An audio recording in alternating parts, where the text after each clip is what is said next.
our speedrun topic. So we wanted to cover the PlayStation Showcase in some in some fashion. We did. Me and MetalGamer did do the reaction video live when it happened, but of course that was more just our kind of first thoughts, kind of our reaction to it.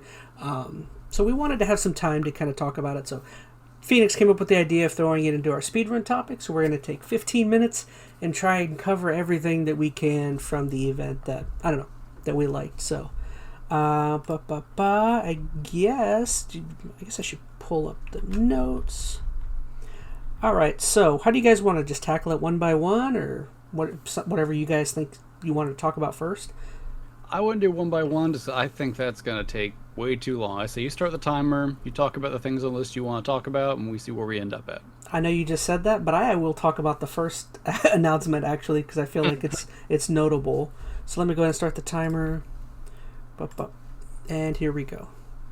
In the words of the Joker. All right. Okay, so very first off, I did want to talk about this first announcement.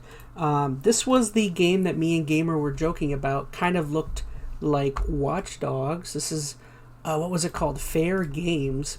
Now the main reason why I feel like this game is notable is because this is from the new development studio within Sony called Haven. Which, have you guys heard of this? You know who's leading it? Well, basically, this is the lady, Jade Raymond. So this is the person. She's been in charge of like a lot of Ubisoft first-person, single-player oriented games. So a lot of people were excited when she was brought on and given the studio because they were super excited to see what kind of single-player game she would develop. And first game they start developing. This is not a single-player. This is like a shooter, live service multiplayer game. I think that's the big rub that a lot of people right now are having with Sony in general. A lot of the announcements, yep. Well, what are they? They put out some earnings report. I think they were saying, I could be wrong on this, it was like 60% of their development costs right now is being sunk into upwards of 12 different live service games. Only 40% now is going into single player games. So the majority of Sony's focus is live service, for better or for worse. They didn't buy Bungie for no reason. Well, so piggybacking on this, I know it kind of goes on a tangent. So you guys saw the announcement from Naughty Dog, right, where they're pushing back or delaying their multiplayer Last of Us game they've been touting forever. Well, they said they're pulling developers from, or they're pulling putting on the new project. Yep. Mm-hmm. So, to my understanding, the reason that is Bungie was called in to do like a test kind of preview of that game and basically said, yeah, this isn't a good game. So Bungie basically crapped on Naughty Dog a little bit, and then Sony's like, I think Bungie is like one of their golden goose right now, at least how they're looking at it, and they just went with it like, okay. Well, a lot of people are speculating, did Bungie come in and crap on this game because of the quality of the game, or did Bungie crap on the monetization aspect of this game and say, no, you're not gonna, this isn't the best way to make a bunch of monies. So I mean, you don't know for sure, but it's too hard to say. Too speculative. Yeah. I just think it's interesting that they wouldn't. Naughty Dog, which is a studio that in the past has been like one of Sony's big players, right? Arguably probably one of the best studios they have. They aren't going to trust in their creative vision enough to let them kind of keep going. It sounds like whether they're delaying this or taking it back to the drawing board or canceling it, like that's a pretty big deal that they're relying on Bungie's input there. But the fact that they're so focused on live service that they would go against like a single player focused studio, I don't know. That says a lot right now where Sony's head is at. So I know that's a lot of these games on this list are kind of leaning that direction. I don't know. I mean, that's a scary thought because most people love Sony or have loved Sony because of their first player cinematic, single player games. And now they're deviating from that. Is that going to turn people away from them? I mean, of course, it would depend on the quality of the games, but... And that also leads into another big announcement was the revival from Bungie of their original major game, Marathon, which... This looks good. From what I understand, though, Marathon wasn't like a multiplayer game. No. The original, apparently it was a single player, so a lot of people are like, oh, look, another multiplayer. They called this genre, what was it? An extraction multiplayer game, which I don't even know what that means. I'm guessing that's like Rainbow Six Siege or something. I mean, no gameplay was shown here, so it's really hard to get a feel for the game. But I mean, the art direction looks cool. But to be fair, Bungie has always had incredible art direction and trailers and whatnot. They've always done really well with. Will they deliver out of the gate with this one? I don't know. Like, I love Bungie as much as the next guy, and I spent my fair share of time playing Destiny. But whenever they've released a game, at least in the past 10 years with Destiny and Destiny 2.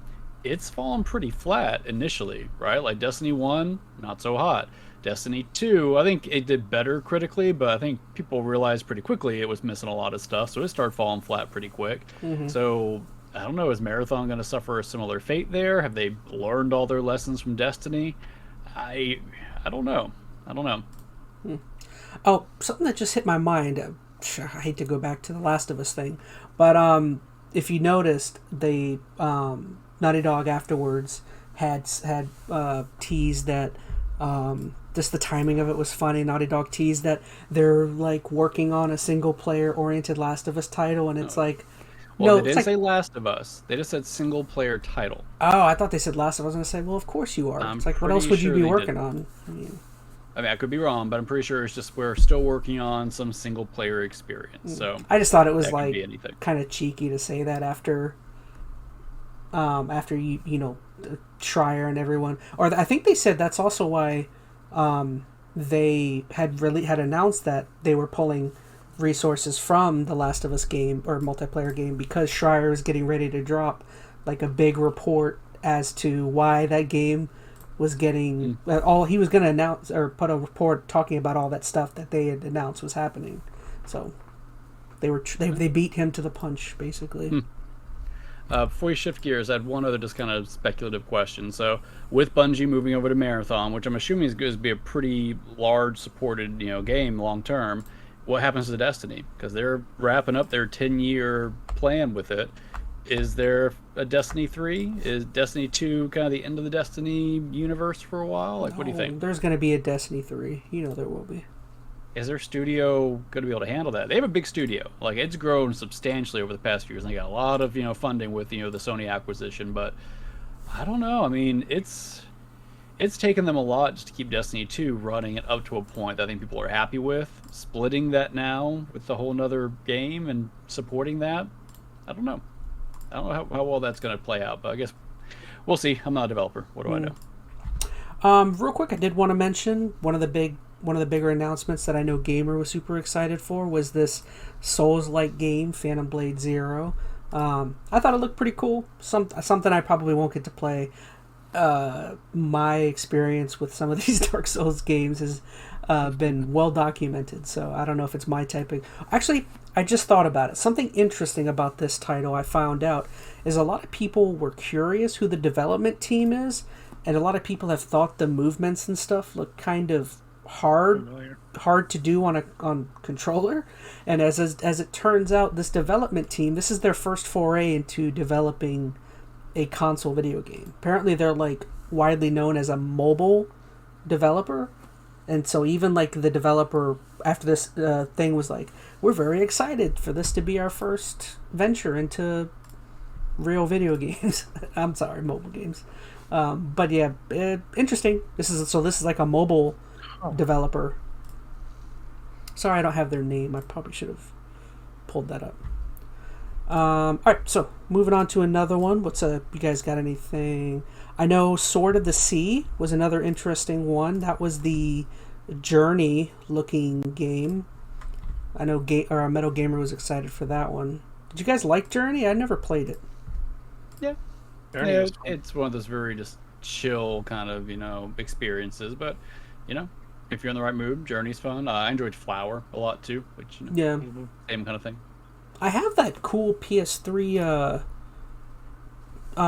Journey edition. It's like a collector's or something where it has like Flower and like 2 or 3 other games or something on there. Thing. Mm-hmm. So just for the sake of time, because I know you're going to want to vent about it, I'm going to hop ahead. Alan Wake 2. Alan Wake 2? Yeah. And this is less about, I think, the game. I mean, I know you're an Alan Wake fan, so I mean, the game is probably fun. I love the first one. I didn't like what was it, American Nightmare? That kind of sucked, but... So big news, no physical copy. At least not anything that's been, officially stated. It's all right now. We have no plans for physical release. All digital. So to my knowledge, I mean, we've had plenty of games that have been digital Future. only. The first quote unquote AAA game that is all digital from the get go, no Well, physical you know release. why they said they did this? You read. Hmm.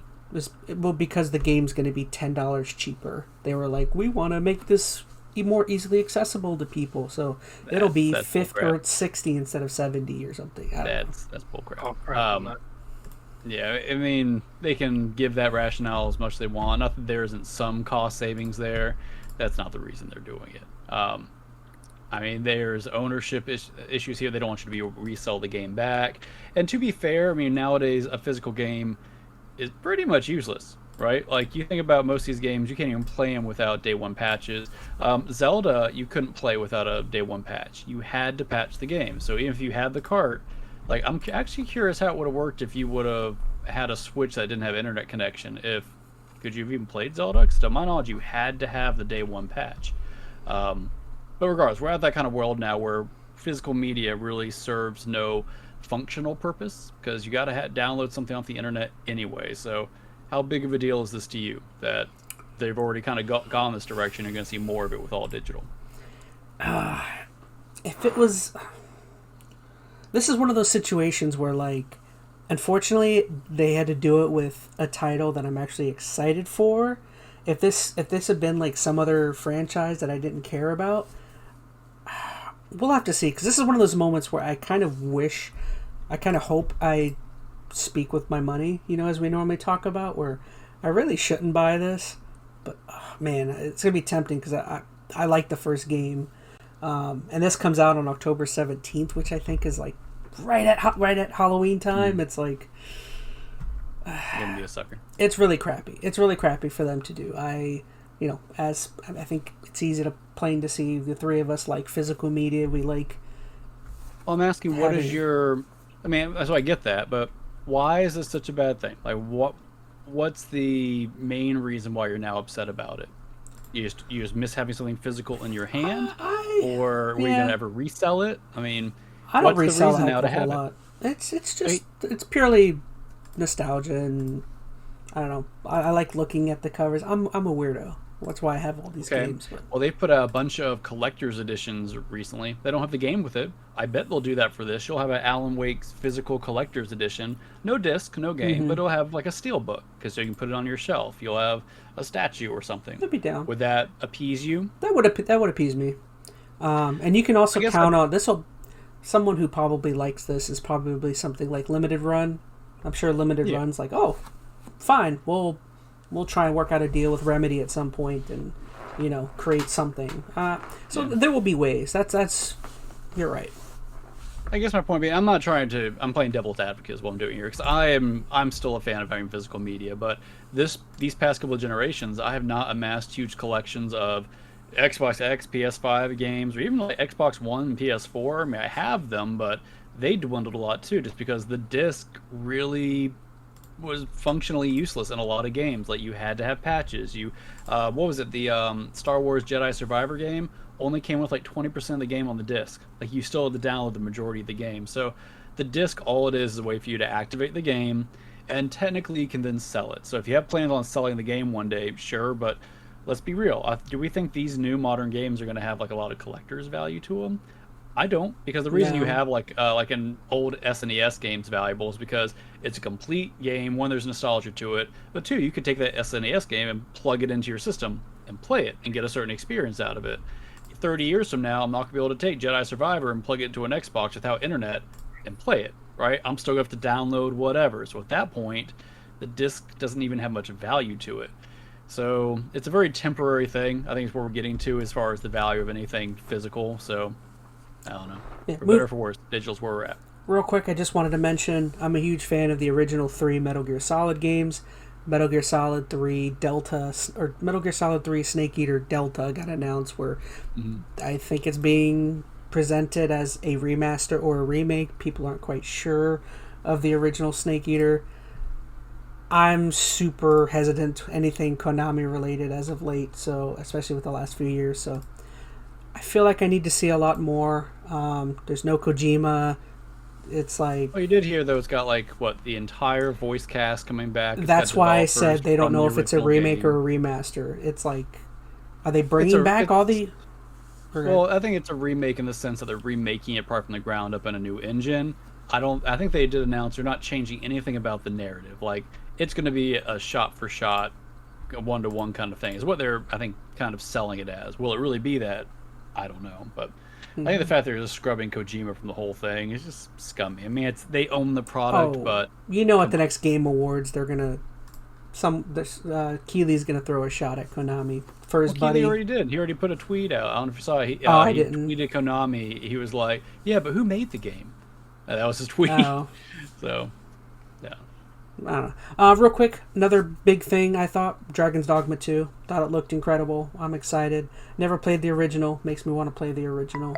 That was one of the better announcements, I thought. And then I guess the only other big thing, just throwing it in, Spider-Man 2. There's not a heck of a whole lot to say. It just showed a lot of great gameplay. Looks like a great AAA, Spider-Man adventure. And you haven't played any of the Spider-Mans yet, right? No, apparently that commenter did not like that fact. Said the fat one hasn't played any of them. It's like, well, I bet they've played every single game in existence. So they know better, right? They've played everything. So I know we're out of time, but there is one thing I would like to hit on. The ESU. The portable Project Q. Yeah. Yeah. I know the big joke is that's pretty much a PlayStation version of the Wii U controller. Do you guys have any interest in it? Nope. I didn't have any interest of the PS VR. What the hell am I gonna get that for? So can I? I think a purpose though. Not a $600 purpose. I think depending on the price point, this could be a huge problem for Sony. Mainly because I don't necessarily know what function this is supposed to serve. Like, is this supposed to be for the person playing at their house who just wants a second screen? Are they going to be developing games like the Wii U had, where the games actually utilized a second screen in order to... No, it's not that. I know it's not. That's why. Yeah. This is basically for a family. It's not an OLED screen. LCD too. It's like... And that could be, honestly, that could be good because the cost the price would be lower. point, yeah.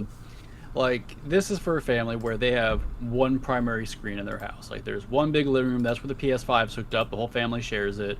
And, you've got your sister watching, I don't know, what do kids watch nowadays? They're watching Powerpuff Girls on the TV. I don't know. Last of Us, HBO. Point being is there's somebody else using the TV, and you really want to play the PS5. You pull out your PS Wii U controller, and you can now go play the PS5. I mean, that's cool. I don't think that's going to be a real big market, because here's my thought behind this. So this cost is going to be realistically $200. Right, I think that's being optimistic about it. If this could be a lot more. If this is over 200, it's going to be such a flop. Like, it really needs to be cheaper than that. But Yes. let's just say 200, which I think is probably about right. You're now competing pretty closely with a Switch Lite. So okay, I can't play the PS5. The Steam Deck is also Deck. very popular right now. Yeah, there's other options. I mean, yeah, you play in your PS5 game, but a lot of people have multiple consoles now. They jump between them, and you jump to your phone for a while. It's a really niche situation people are going to use this for. Why I think it's a failure is, I guess, determined by what is the reason for this coming out. Is this supposed to dig into market share for the mobile gaming market? Because if that's the purpose... But it's not mobile games. It's not going to tap into that at all. Because it's not truly mobile. It's only on a localized network. I know that, but that's why I'm saying if that's the purpose, it's going to fail because it's not for that. I don't know. Sony is one of the kings of producing, I don't want to say useless products, but super niche proprietary products that they do not support. PlayStation TV, the PlayStation Vita, earbuds, the PSVR. Just like the list goes on. And it's not that any of these are bad products. They create some cool things for that niche market, but they can't support it because it's such a niche market. And they're not going to pour all this cost into something that it's not going to have a huge ROI on it. So, I mean, this could be a really cool device, but it's got to be super cheap. I think if it's at 200 or above, it's going to be a huge flop for Sony. I think it's got to be 100, 150. I know that's cheap, but like for what it's doing. I agree. So it's got to have. Just think about the hardware that needs to be inside of it. So basically, it's got a a DualSense controller in it. It's got to be touchscreen because there's no $70 controller, and then you've got a screen on it. That's probably another $40-$50. It's got to have wireless internals in it. The hardware alone is probably close to $150. It doesn't at have, least from what they're selling. It doesn't have the little touchpad on the controller, so it has to be touchscreen. That'd be a touchscreen. It has to be. Yeah. I think I read online that based on specs, they're saying the battery life is looking at about 4 to 5 hours. Oh, that's true too. I didn't even really think about battery life, but man, that's 4 to 5 hours. I mean, I guess if you're just trying to bide your time to not use the primary TV, that's probably enough. Again, that might not be definitive. I thought I read somewhere someone saying that it's looking like about 5 hours.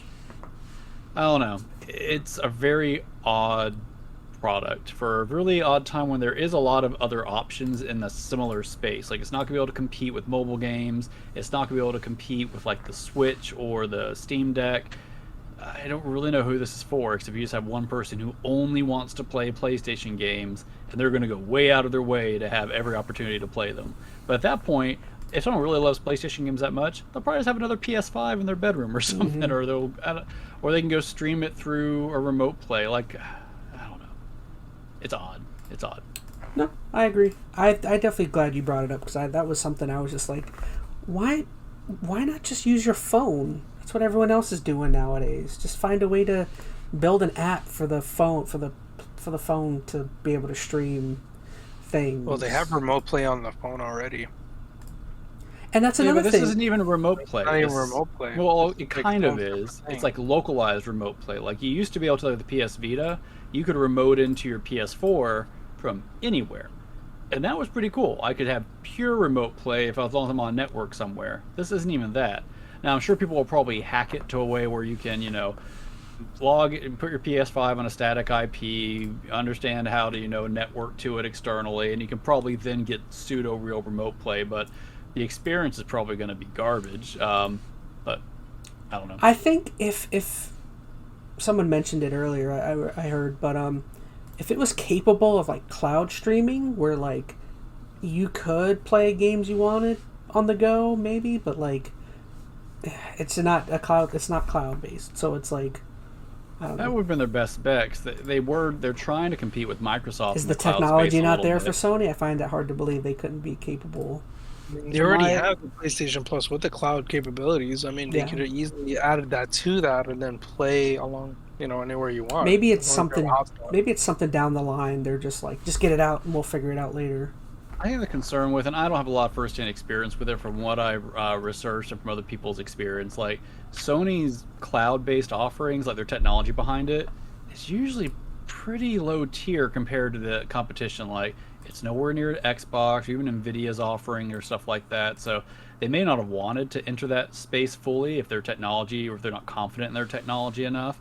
I mean, not that they shouldn't have, because they needed something to really complete with, like, xCloud and whatnot, but that might have been their hesitation. They didn't want to invest that much extra, because then that handheld would have had to have been $250, maybe $300. Now you're really knocking on the door for these other more capable devices that can, like a Steam Deck is what, $300 to $400, and it can play all those PC games locally. It can get xCloud installed on it. Like, it can do so much more.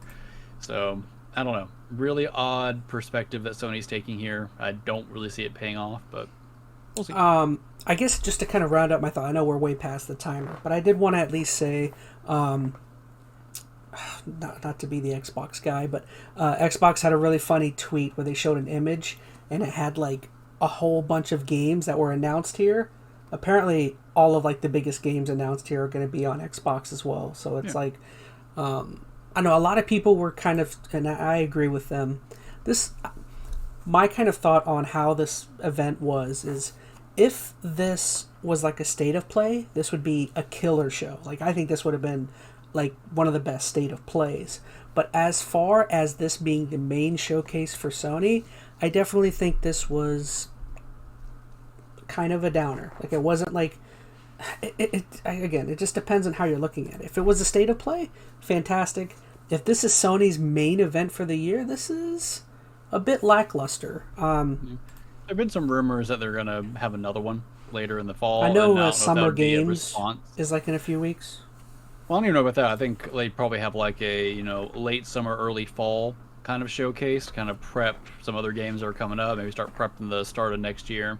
And that's rumored a little bit. And it's hard to say if they already had that planned, and maybe that's why this one is a little more lackluster, or maybe it's would be done in response to this. But I don't know. There's not a lot of big first-party Sony games that I am super excited about here. Like in the past, you've had a lot to look forward to, right? You had Ratchet and Clank, you had God of War, you had Horizon. Metal Gear Solid's going to be on Xbox, so it's like that's one of the big ones for me. Really, what you're looking at here, Spider-Man for sure. For sure.